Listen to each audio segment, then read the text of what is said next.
As the run-up to the general election reaches its final hours, one of the key issues has been thrown back into the spotlight. All parties have promised the future of the National Health Service is safe in their hands, but not all are convinced. Today, health workers past and present joined campaigners on a march through Bristol to protest at what they see as the increased privatisation of the NHS. Our Bristol correspondent Richard Payne was there.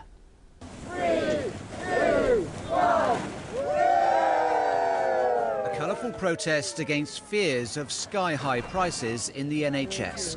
A service free at the point of use is, according to some, in danger of being lost through the back door to private companies making a profit from one of our most treasured national assets.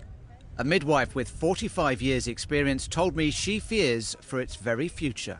We have been told that there is no money. We've been told we have to do more for our patients and we have to run faster, but there is no money, and this has been getting worse. It wasn't only workers but patients who joined today's demonstration. One cancer survivor says keeping the NHS properly funded is a matter of life or death. The NHS treatment has been excellent, and basically I wouldn't be alive today if it hadn't been for the treatment I'd received. But I think my concerns for the future are that funding is could get diminished.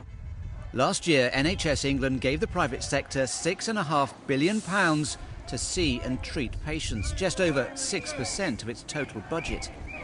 A figure these people say will only increase if the next government fails to end competition between providers and impose a cap on the profits of private companies.